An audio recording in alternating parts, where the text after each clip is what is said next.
Okay. Let us continue with this one. I think I did... Okay, this is where I got caught up. Okay.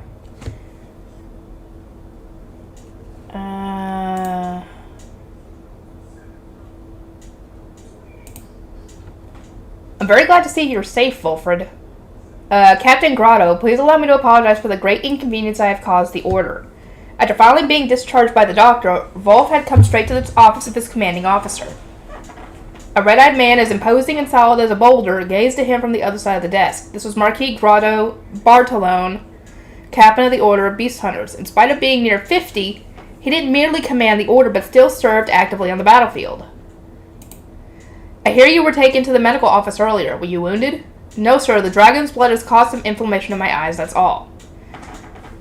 The doctor had diagnosed him with nothing more than mild fatigue and anemia. The inflammation in his eyes was also mild. He had them properly rinsed and was given some eye drops. Even after the doctor's assurance that there was nothing seriously wrong with him, Wolf's comrades had been making such a fuss that the doctor had lost his temper and shooed them all out in the hallway. Yeah. They're all thinking they think he essentially...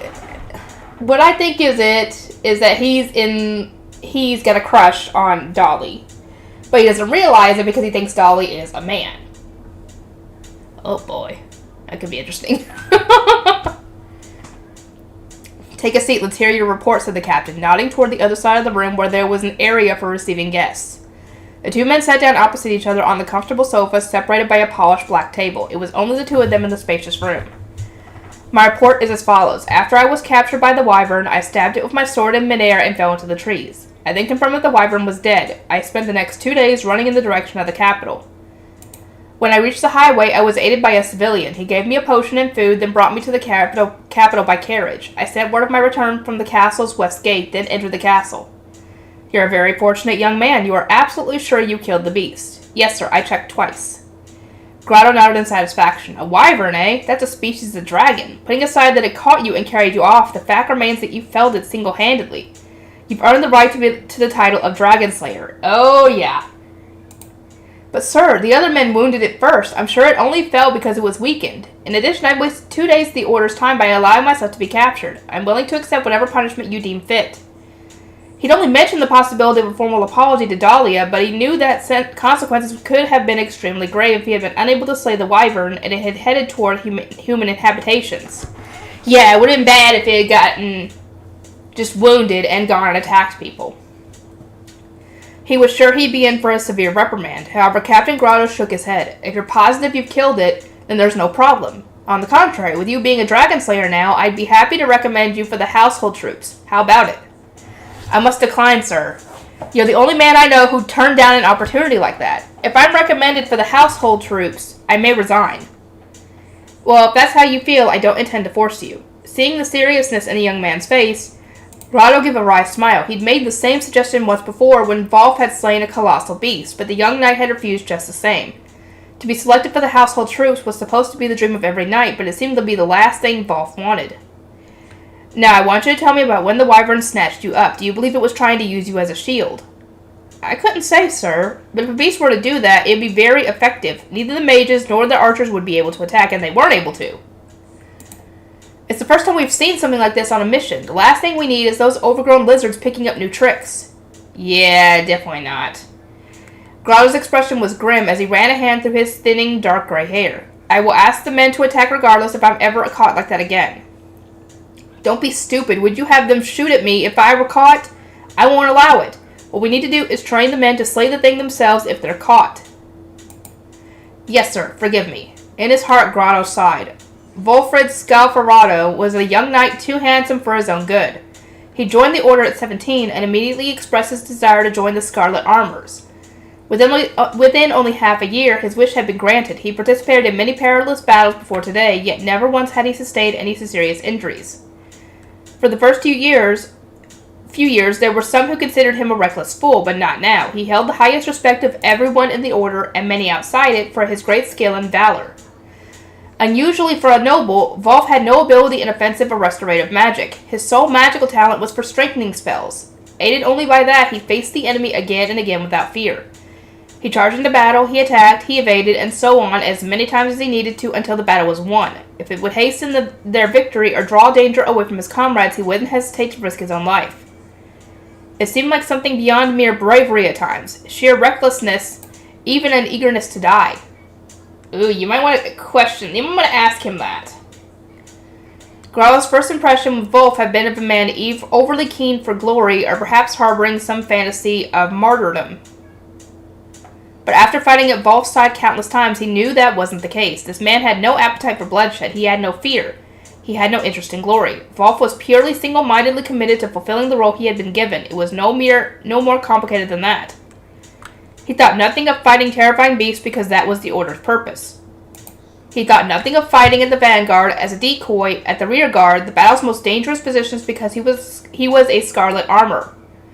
As far as he was concerned, that was his duty, nothing more or less. Grotto was troubled by Wolf's complete dedication to duty without concern for his own life.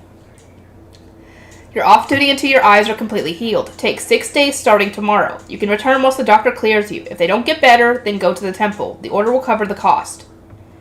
Understood. Thank you, sir. Wolf gave a little cough and straightened himself. Captain Grotto, I would like to make a request. Well, let me guess. Since you're a dragon slayer now, you'd like your own magical sword. It's not that, sir.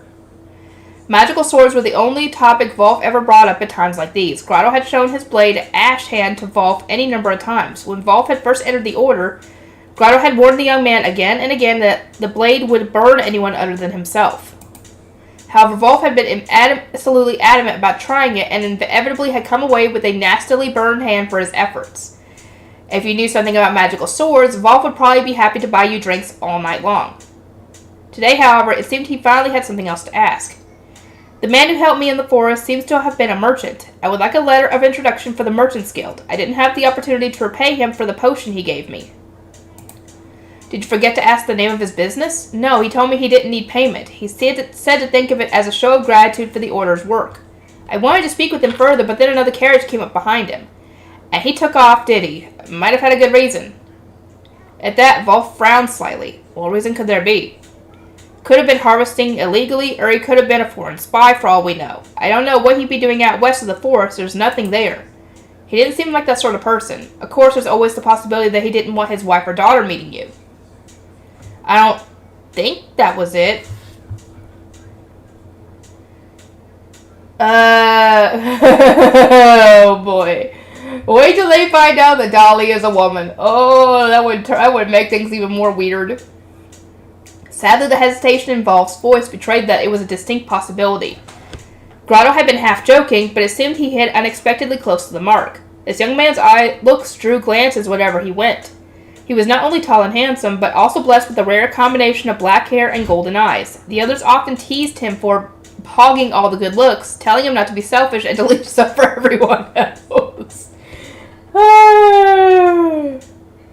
Whether he liked it or not, Wolf had an unmatched ability to attract women. Grotto had heard from the men in the order that there was actually a manual in circulation for how to refuse demands for introductions to Wolf from female relatives and friends. There actually is a book for that! That's funny! That is very funny, and that's kind of sad considering it's gotten to that point. In all honesty, if Grotto had a daughter, he wouldn't have wanted to introduce them either. Even so, sir, I would like to find that merchant. I should at least thank him for his help. Alright, I'll write you a letter right away, so just wait there. A slight aura of gloom had begun to emanate from Wolf, rousing a little sympathy from the captain. He went straight to his desk and began to write. Once finished, he used the dryer to set the ink on the parchment. I'll pray you find your benefactor. Wolf took a letter held out to him and bowed deeply. Then his footsteps a little slower than when he'd come, he'd left the office. If Dahlia does have a wife at home, I'm sure we could meet in a bar or something. Only the hallway walls heard the young man's whisper. Dahlia placed a fresh fire crystal into her magical lantern and hung it up in the workshop. The rain outside still hadn't relented. Dahlia's grandfather had been the first to devise this type of lantern. He converted them to use fire crystals instead of oil and made them more compact and efficient. Just one crystal could provide light for a long time, making these magical lanterns indispensable for travelers and night watchmen. Back when her grandfather had first created them, oil had been the cheaper fuel, but fire crystals had since become much more readily available. Oil lanterns and magical lanterns now cost about the same to run. The former were cheaper to buy, but the latter were safer and easier to maintain. The most rapidly evolving area of magical tool making was in tools for the home. It was becoming similar to the consumer electronics industry Dahlia remembered from her past life. The variety and accessibility of these products had surged since her grandfather's time. Her father had chalked it up to advances in research on magic crystals and their wider availability. It seemed that regardless of whether their world was fantastical or mundane, people naturally felt compelled to invent and develop tools to make our daily lives easier. Yep, that's usually how the world has gone, where things have essentially advanced no matter what century you were in. From fridges and freezers powered by ice crystals to ventilators made with air crystals to home heating and magic-assisted stoves made with fire crystals, homes were now filled with all manner of magical tools.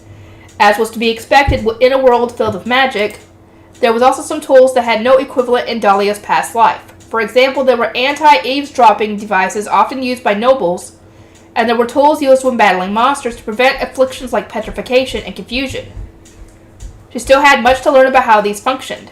One of the most surprising magical tools Dahlia had come across were those that prevented poisoning. That they had a popular use beyond protection against certain monsters. Simply by wearing one, you could eat poisonous plants and animals as delicacies without coming to harm. Each kind of poison needed to be handled with the appropriate care, of course, but in the right amounts and combinations, nearly all of them could be enjoyed safely. Dahlia had been quite shocked the first time she'd seen someone put on a detoxifying bracelet and bite into red mushrooms and bright blue fish with relish. Else, these tools were a reminder that human appetites could be a powerful driver of invention. Dahlia lined up a variety of parts on her workbench and began to formulate ideas, jotting down notes on a piece of unbleached paper. In this kingdom, plant-based paper and writing implements were readily available, if somewhat expensive. The pencil-like implements were made by wrapping a thin charcoal core with hardened paper. Contracts and such had traditionally been written upon parchment, but Dahlia had heard at the Merchants Guild that paper documents were becoming increasingly common. We know that this is set in the sentence of a bookworm. It's not. Ever since the day after breaking off her engagement, Dahlia had had a certain invention in mind, the foaming soap dispenser. While it didn't involve any magic, it would be a refreshing and nostalgic little project.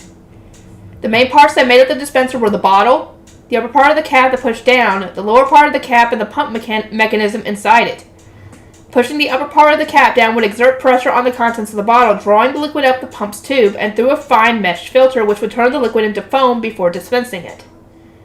The cap needed to not only push down but to come back up again on its own, so Dahlia would need to insert a spring as well. She'd had experience taking apart and reassembling these dispensers in college, and she had seen schematics at the company she joined after graduating, so she had a general idea of how they worked. She decided to try making a prototype. As she set to work, Dahlia was keenly reminded of what a useful force magic was. With her magic, she could adjust the hardness and shape of the materials as she created parts for her tools. This world had all the same metals as the ones she'd inhabited before, as well as others like mithril, spirit silver, and orichalcum. Isn't orichalcum a thing we have? Or am I just losing it? There was no plastic, but some materials derived from slimes and krakens had similar properties. Dahlia had learned the basics of how to combine materials in her high school classes, but there was a lot to be gained from experimenting with unusual combinations and processes. It was something Dahlia never tired of. She was in her element here in the workshop, trying and testing her way to new crafting solutions. She scribbled down notes as she molded the parts, refined them with magic, and checked them thoroughly before assembling them. As the night drew in, the workshop was lit up with shimmering, multicolored sparks, that special light that shone from the hands of a magical toolmaker at work. She disassembled her creation, remade parts, reassembled, and took notes. She repeated the process again and again, her attention focused solely on the objects in front of her. Dahlia's magical ability was fairly potent for a commoner. Her ancestors had been magical toolmakers for generations, and her mother had been of noble birth, so it wasn't particularly surprising. Dahlia remembered nothing of her mother, not even her face. She had seemingly been a force of nature, all but forcing Dahlia's father into marriage. Wow. When the time had come for Dahlia to be born, she'd returned to her family home. Dahlia's father never saw her again. So she's alive. I thought, with the way they were talking, I thought she was dead. So essentially, she's alive, but as soon as she had Dahlia, She had Dahlia, then left her husband, and gave him Dahlia. Why? What was the point? Someone tell me, please. Only his newborn daughter had been returned to him, and she'd stayed with him all her life. She only knew of these events from the roundabout explanations the maids had given her. She didn't know the details. However, the fact that her father had never contemplated remarrying or uttered a single bad word about her mother was perhaps telling enough. Though her magical power was strong for someone of humble birth, by the time Dahlia had reached high school, she was only average among the students. She couldn't hold a candle to the abilities of high-ranking nobles. When she'd heard about the impressive feats the mages could accomplish, she found herself wishing for some sort of magical cheat code. If reincarnation was possible, why not that? However, there was an advantage to having weaker magic. Rather than letting it out all in a powerful burst, people like Dahlia had the ability to express their magic steadily over time. The skill was ideal for a magical toolmaker. It came in handy when crafting and refining delicate parts. At times like these, Dahlia felt extremely thankful for her abilities. Hours flew by as Dahlia worked through trial and error, gradually perfecting her creation. Making the pump and fine-tuning the spring took longer than expected. It was almost dawn by the time she finished, but she had managed to produce 2 satisfactory prototypes. All that was left now was to go to the bathroom, find the right strength of soap to produce a good foam, and make adjustments as needed. Taking a breather, Dahlia finally reached for the glass of wine on the side table she poured some time ago. It had gone disappointingly tepid. She'd intended to buy red wine on her way back from returning the hired carriage, but she'd ended up picking up a bottle of white instead. As the wine flowed down her throat, her thoughts turned to that young man who talked to her so enthusiastically about magical swords. They'd spent only a few hours in each other's company, but what a pleasant time it had been. Even now, the mere memory brought a smile to her face. If only she'd been a man, or if Wolf had been a woman, she wouldn't have hesitated to give him her address. Their chances of meeting again in the sprawling city were almost nil. Even if they did, it was very possible that he wouldn't even recognize her. Resigning herself to the reality that she was unlikely to ever see him again, Dahlia offered a little prayer for Wolf's recovery. Please let Sir Wolf's eyes get better again. The Senior Apprentice. The next day, just after noon, Dahlia paid a visit to the Merchants Guild. She and Tobias had been working together under a joint registration, but now she was on her own again. She intended to take some time off work after getting married, but there was no longer any need for that. First, she would check her earnings from the magical tools she had registered with the guild, then she'd find out when new work was available. She made her way through the hubbub on the first floor and ascended the stairs. Ah, Miss Rossetti, excellent timing. As soon as Dahlia reached the second floor, she was greeted by the manager in charge of orders. And orders just come in for you from the Couriers Guild. They would like 10 large waterproof covers for their carriages. Understood. May I see the order? Certainly. Here you are. Dahlia carefully read it over, confirming that it was for the same material and dimensions they had ordered last time. She assumed it must have been Marcello who had put in the order as a favor to her. They would supply the cloth needed, and there was no issue with the delivery date or funds. Dahlia accepted the job without hesitation. She arranged to have the cloth delivered to the tower in a few days' time. Relieved to have found work so easily, Dahlia went to the contracts desk. Hello there, Miss Dahlia. Hello, Ivano. Thank you so much for your help the other day. Manning the contracts desk today was Ivano, the man who'd been one of the witnesses to the breaking off of her engagement the other day.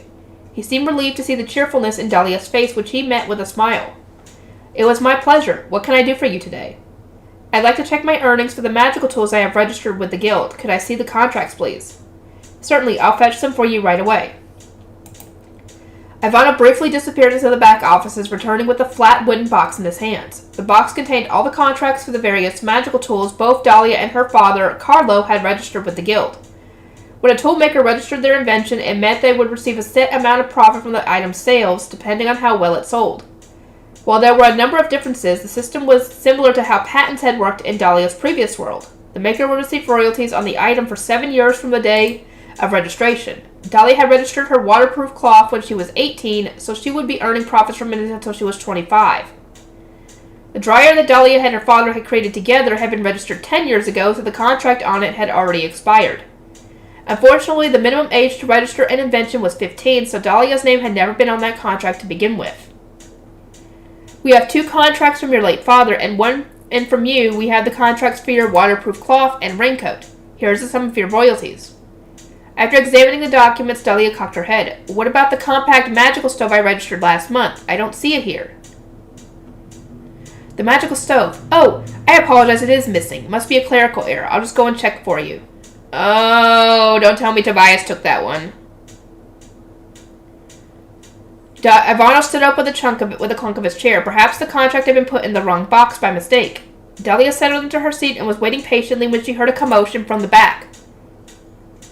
I'm so sorry. I was the one who handled the registration for the magical stove. A young woman rushed out of the office and bowed deeply to Dahlia. I drew up the contract in Mr. Orlando's name. What? The young clerk was beside himself, almost in tears. Ivano appeared from behind her and hurried to the desk with the document in hand. At a glance, she could see that the contract for the magical stove for the compact magical stove she had made was in Tobias's name. Oh my god, that's what I thought. That stove had been entirely her creation from the initial concept to its manufacture. The only involvement Tobias had was to check her blueprints for errors. The day she'd meant to register the stove, she'd been swamped with work at the time, and Tobias had business at the Merchants Guild, so she'd entrusted the task to him. It seemed he'd taken it upon himself to register the stove as his instead. You see, when Mr. Orlando came to register the stove last month, he assured me that he had your permission to use his name. I knew you were to marry soon, so I assumed you had decided to use your future husband's name from now on. By all rights, the contract should never have been registered to someone whose name was different than the one on the specific document. Either Dahlia herself should have been consulted, or Tobias should have been asked to show a power of attorney. However, it was true that at the time the two of them had been engaged to be married and working under a joint registration with the guild. It wasn't unreasonable for the clerk to have made the assumption. Dahlia felt a familiar headache coming on. It certainly wasn't unheard of for married couples to both register their inventions under one name. It made finances much simpler. However, Tobias had never once mentioned anything like that to her, so essentially he never intended to tell her and intended to raise the profits from the stove. I understand what's happened. However, I never at any point gave Mr. Orlando the rights to my invention. Furthermore, we are no longer engaged. We have no relationship of any kind. Can you tell me what needs to be done in order to correct the name on the contract? Dahlia asked calmly, refraining from blaming anyone from the error. Please allow me to apologize as well. We are truly sorry for this oversight, said Ivano with a bow. If you would be so kind as to wait here, I shall go and request instructions. If you send a creation out into the world, then you carve your name into it and take responsibility for what you have made. That was what Dahlia's father had always taught her. It seemed Tobias, his former apprentice, had forgotten that lesson. That saddened Dahlia more than anything else. Okay. A short while later, Ivano escorted Dahlia to the office of the Vice Guildmaster, Gabriella. With his luxurious, geometrically patterned carpet, beautifully carved white table, and white leather lounge suite, the room was designed for ease and comfort. However, the air at that moment was horribly tense. Gabriella rose from her seat as Dahlia was shown inside.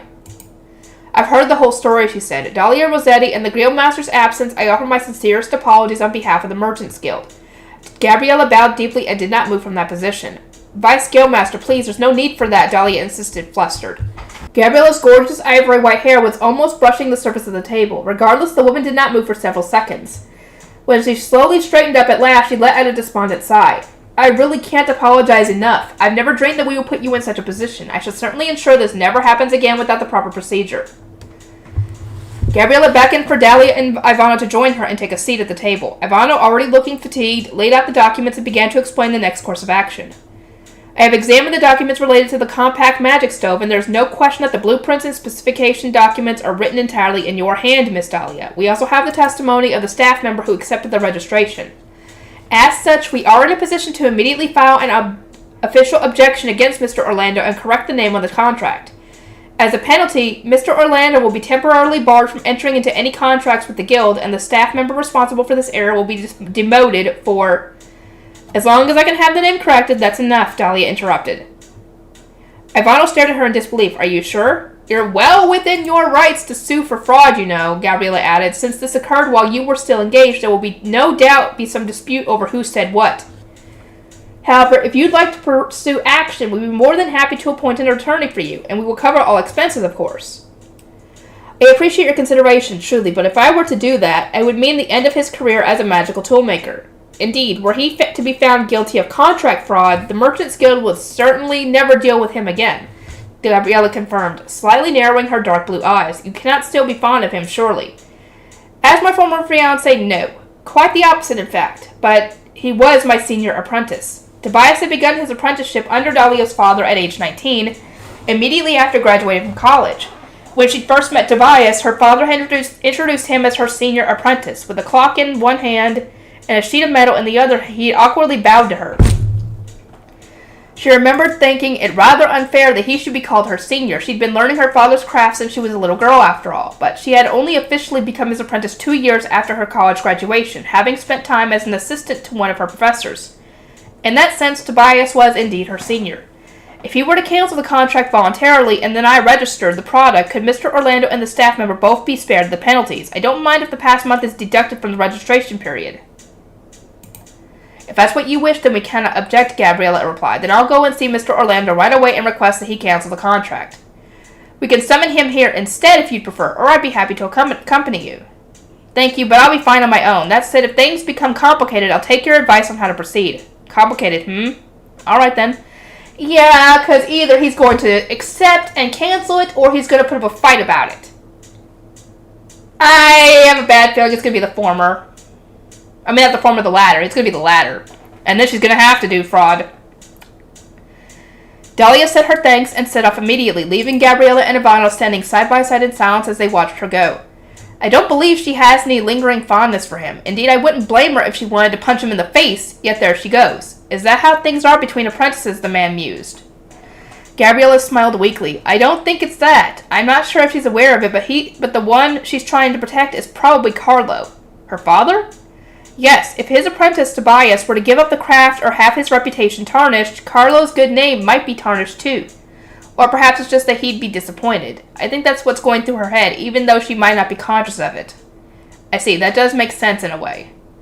Ivana looked away and closed his eyes for a moment. He was remembering a man with sandy hair and a warm, gentle smile, a magical toolmaker in the prime of his life. When he'd suddenly collapsed in a hallway of the guild one early summer day, Ivano had been the first to run to his side.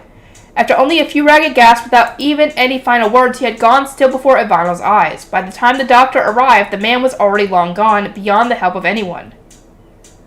Carlo, he was still so young. He must have felt such regret. He should have had another 20 years, 10 at the very least, before he passed on. I do wonder what happened with that. Was that a heart attack? Gabriella went to the window and opened it to let in some fresh air, though barely a breath came in. She stood gazing down upon the street, watching Dahlia's retreating back. Dahlia decided to go up to Orlando & Co. on foot, as it was only a few minutes' walk from the Merchants Guild. Though made of wood, it was a fairly substantial building with 3 floors. Dahlia was intimately familiar with the place.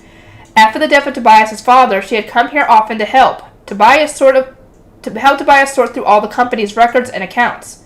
The moment she stepped inside, several heads turned to look at her. As soon as they realized who she was, the onlookers' gazes became tinged with a mix of emotions: curiosity, sympathy, and here and there, scorn. Quashing the urge to turn tail and run, Dahlia stood upright. She remembered the promise she'd made to herself the day her engagement ended. She wasn't going to let a thing like this get her down. Well, hello there, Miss Rossetti. A woman approached her with a very wooden smile. It was Tobias' mother. Just a few days prior, she'd happily called Dahlia by her first name. I'm awfully sorry things didn't work out. What with Amelia being related to Lord Tellini, it just didn't make sense for us as a company to stand in their way. Besides, the engagement between you and Tobias was only a matter of convenience, wasn't it? I'm sure you'll find someone else who'll make you very happy. Dahlia could tell she was being pitied, yet it was also abundantly clear that the Orlandos were taking no responsibility for recent events. It was amazing how things changed as soon as nobility was involved. It took all of Dahlia's might to maintain a neutral expression. Yes, well, it's water under the bridge now. I have a matter relating to the Merchants Guild that I need to discuss with Tobias. Is he in? The Merchants Guild? Of course, you two must have some unfinished business. I'll fetch him for you. The woman seemed reassured by Dahlia's calm demeanor. She had a clerk summon Tobias immediately. Dahlia, do you need something? Tobias appeared looking uneasy. Well, she could hardly expect him to greet her with a smile, considering all that had happened between them in the last few days. Yeah. I've come to talk to you about the contract for the compact magical stove. Oh, that! The color drained from Tobias' face, and he looked around in obvious discomfort. Sorry, can we talk about this in private? He ushered Dahlia into the nearest reception room. Once they were seated on opposite sides of the table, Tobias bowed his head low. I'm sorry, I completely forgot to tell you about that. It's just a misunderstanding, I swear. What are you talking about? I heard what happened from the person who took the stove's registration. You told her you had my permission, so she registered it without confirming with me.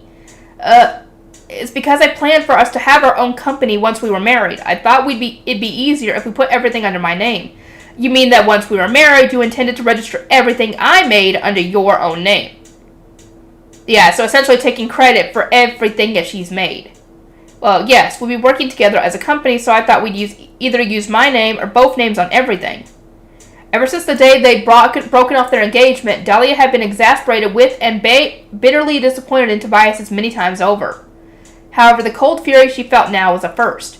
If you send my creation out into the world, then you carve your name into it and take responsibility for what you have made. That's what Father always taught me. Her emerald eyes were icy as she stared Tobias down. I wouldn't have minded so much if you'd used both names, but yours alone? If one of my tools registered in your name turned out to be faulty, or, God forbid, caused an accident, how would that information get back to me? I'd just tell you myself of that. Tobias halted and stiffened. He was being far too casual with someone who was as good as a stranger now. Cancel the contract for the compact magical stove today, please. Once you've done that, I'll re-register it myself. I'd rather not.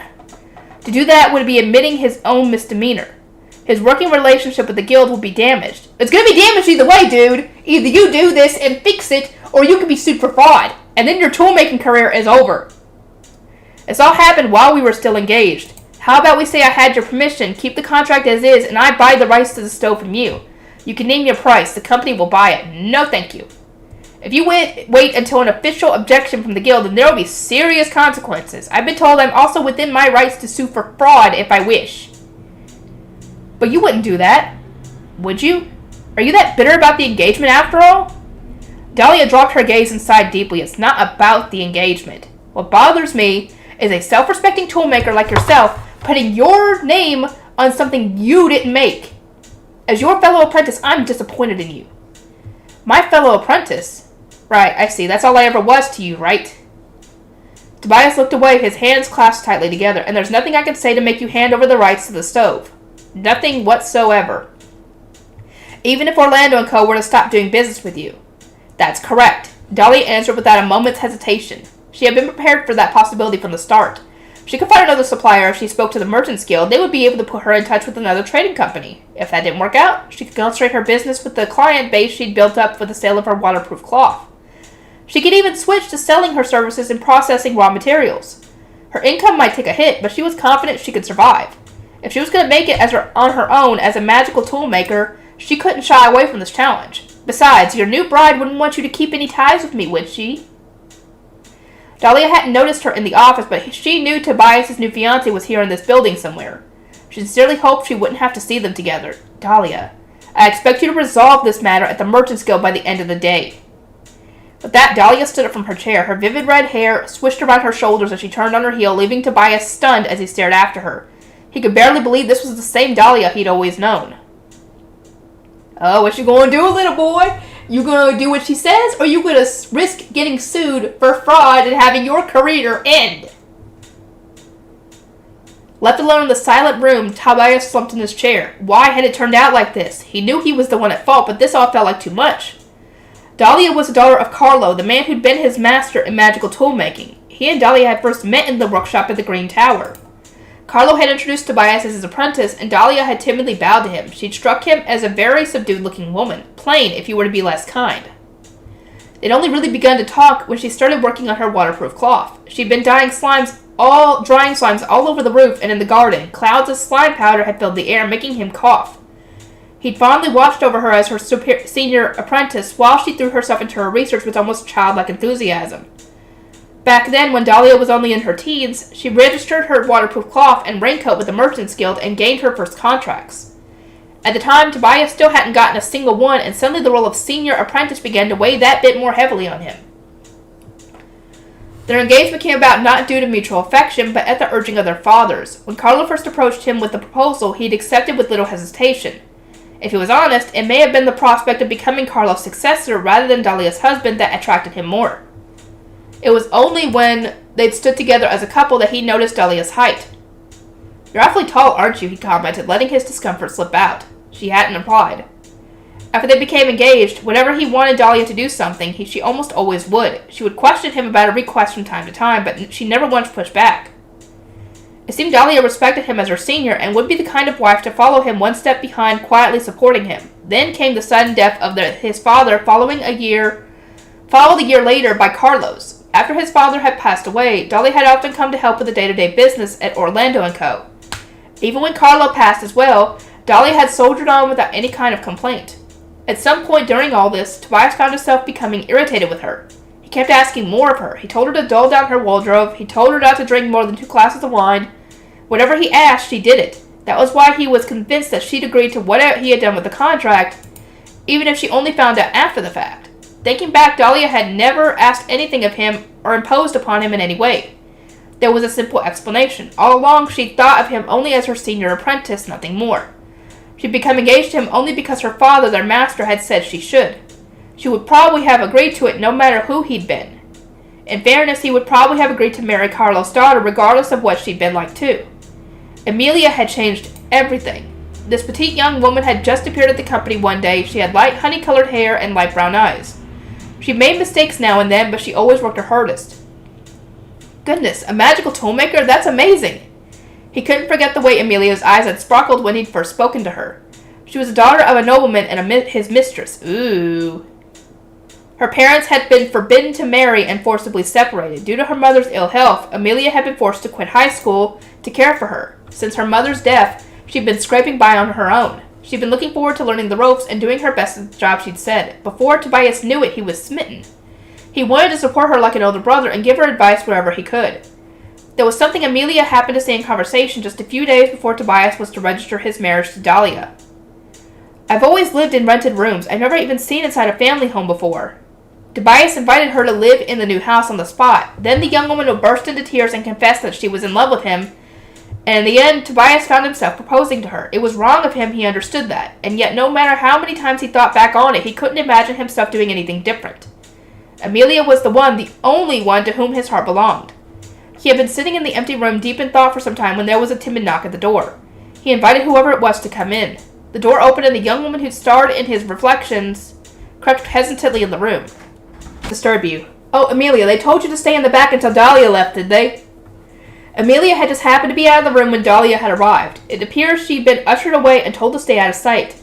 Thankfully, she'd only come out once she was sure the coast was clear. The last thing Tobias wanted was for Amelia and Dahlia to meet. I'm sorry, Tobias. I couldn't help worrying. Could I ask you what she came to talk to you about? Her bright brown eyes glistened. She looked terribly uneasy. It was about her tool-making work. The engagement's all taken care of already. You don't need to worry. Tobias forced a smile. Amelia cast her eyes down and clasped her hands together tightly. Upon her wrist gleamed a gold bracelet set with carnelian stones the same color as Tobias's eyes. Even though it had once belonged to Dahlia first, Amelia had been overjoyed to receive it. I'm so sorry. You got nothing to apologize for. But this all happened because I fell in love with you, even though I knew you were already engaged, but I couldn't help myself. Her voice trembled as tears slid down her porcelain cheeks. Tobias reached out and gently wiped them away. You did nothing wrong. I'm the one to blame for all this. She felt so small and soft as he hugged her to him. All Tobias knew was that he had to protect this woman at all costs. This feeling, this love, was as real and true as anything he'd ever known, and yet underneath it all there was a small and gloomy voice that wouldn't keep quiet. Dahlia, it said, all I wanted was to be more than your father's apprentice, just once. You better take care of that contract, little boy. The Rossetti Trading Company. Miss Dahlia, how did it go? As soon as Dahlia returned to the Merchants Guild, Ivano hurried over to her, worry written all over his face. Mr. Orlando should pay you a visit later today. If you could see to it that he cancels the contract, I'd be very grateful. After that, I'll re-register the item. I hate to trouble you, but I'd like to hire a scrivener to oversee everything as well. Understood. I've also been informed that Orlando & Co. would no longer be doing business with me, so if it's possible, I'd be grateful if you could put me in touch with another trading company. I'm sorry? Did Mr. Orlando say that? Ivano's mouth hung open in astonishment. Yes, I heard it straight from the horse's mouth. There's no mistake. I see. Please excuse me. I'll have to go and consult with the Vice Guildmaster. Would you mind waiting a few minutes? Not at all. I'm sorry for taking up so much of your time. Dahlia watched Ivano jog up the stairs and let out a deep sigh. It looked as though she'd be home late once again. Oh, hi there, Dahlia. Dahlia turned as a familiar voice called out to her. Sure enough, it was Marcelo. Irma was right, you know. Red hair does suit you better. I'm just here to make my last delivery for the day. Thanks, she did such a wonderful job. Say, about that order of carriage covers for the Couriers Guild, did you put in a word for me? Well, the boss told me we were nearly out of them, so I recommended you. Thank you, I appreciate it. I'll make sure I do my best. I'll do my best work. Thanks, that'd be great. It's a real pain in the backside when things get wet. Are you here for a meeting then? Yes, I'm looking for a new trading company so I can get the supplies I need. Things have turned a bit difficult with Orlando & Co. It was technically possible for her to do her procurement as an individual, but the guild placed a limit on the value of transactions in such cases. There was also the issue of trust. Without a trading company to vouch for her, her choices of suppliers would be limited. That's why she was set on finding a new company. Just as well, you don't want to be dealing with that idiot. Dahlia kept it to herself that she'd been dealing with Tobias, whom Marcella refused to even name now, just a little while earlier. You ought to set up your own company already, then you can stock up on whatever you like. My own company? I'd never find the guarantors, never mind the deposit. Dahlia rebuffed the suggestion with a wry smile. There was no law or rule stopping her from starting her own company, but it cost 15 gold and required 4 guarantors. To be eligible, a guarantor needed to be an adult. They had to have been president or vice president of a company registered with the Merchants Guild for 3 or more years, or have been working as a member of one of the city's guilds for at least 3 years. A noble with the rank of Viscount or above was also eligible. Each guarantor also had to contribute a minimum of 4 gold to the venture. Being a guarantor was a heavy responsibility. If the new company engaged in any illegal activity, even without the guarantor's knowledge, the guarantors would be considered guilty by association and heavily fined. If the company turned a profit, then their initial investment of 4 gold would be returned with interest after 2 years. However, if the company went under within that 2-year period, the penalties included the guarantors being liable to settle the company's debts. It wasn't something to be taken so lightly. The Rossetti Trading Company has a nice ring to it, doesn't it? I think your friend is right. Where she'd been listening from, Dahlia had no idea, but Gabriella suddenly appeared in the hallway, a cheerful smile upon her lips. Behind her followed Ivano and Dominic, the scrivener. It's a fine opportunity, don't you think? The woman asked. You can count me in as a guarantor. Marcella, what are you talking about? Dahlia was taken aback. You need to talk to Irma before deciding on something like that. Irma'd only asked me why I didn't agree to it on the spot. We've got a fairly old chunk of savings tucked away so we can afford it. If you'll have me, I'll gladly be a guarantor as well. Oh, I don't think I've introduced myself yet. I'm Mazenna Grieve. The man with chestnut-colored hair standing beside Marcella was one of those who helped move all of Dahlia's belongings the other day. I don't understand. Why would you do that for me? I think it'd be a good investment. The rain used to be such a headache for us at the Couriers Guild. The waterproof covers and raincoats you invented have been a huge help. If there's a chance you'll be able to create more things like those in the future, it'd make our work a lot easier. I'm more than happy to help make that happen. If I can make a special request, those automatic gates would come in very handy. As Mazenna smiled, Ivano also raised his hand. I would also like to put my name forward. Please understand, I don't just say this out of kindness. I also believe it's a fine investment. I trust you'll use the next 2 years wisely and earn us a good return. That makes 3, said Dominic, looking cheerful. I would be only too delighted to offer my name as well, but my position as a scrivener prohibits me from doing so. I shall speak to my son and grandchildren once I get home. I have 1 son and 3 grandchildren working for the guilds. I am sure one of them will be glad to assist you. The conversation was moving so fast, Dahlia could barely keep up. There was no way it could be this easy. Part of her couldn't help suspecting they were playing some elaborate prank on her. They would not. These guys have been behind you for a lot, essentially, so I doubt they would do that. There's no need for that, Dominic. I can provide the 4th guarantor. My husband will be happy to oblige. Gabriella's husband was a Viscount and the Guildmaster of the Merchants Guild. Ah, so her husband's the one in charge. Okay. Lord Jetta. Dahlia's breath caught in her throat. Ah, the Guildmaster. That's an excellent idea, Dominic said approvingly. But wait, I heard that Lord Jetta is visiting the neighboring kingdom on business. Receiving a power of attorney from him would take some time, would it not? No need to worry, I always keep some in my desk. The fact that the Vice Guildmaster kept a ready supply of power of attorney from her husband in her desk was questionable on several levels. This same thought seemed to have occurred to everyone, but not one of them dared question Gabriella's unwavering smile. Right then, let's find a meeting room and get down to business, the woman said. Yes, let's. I trust you're happy for me to serve as scrivener, Miss Dahlia. Please wait, are all of you really sure about this? This is so sudden, I'm not prepared. Besides, I'm still only a novice toolmaker. I don't know if I can make those kinds of profits in just 2 years.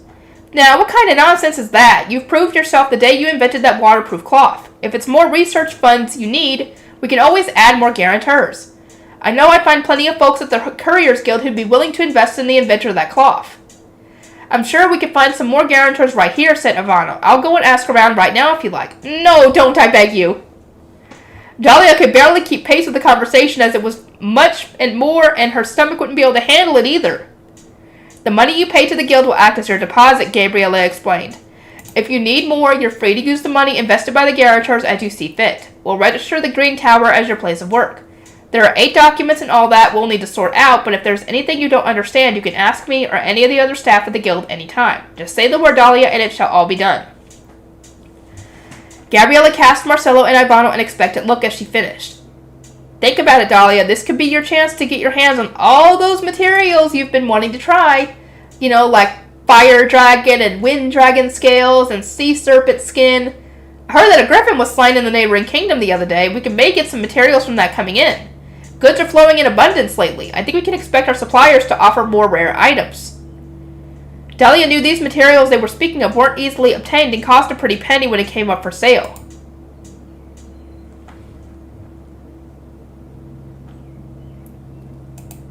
Even so, a magical toolmaker could dream. With fire dragon scales, she could create a tool with incredible fire resistance. With wind dragon scales, perhaps she could make something that could fly.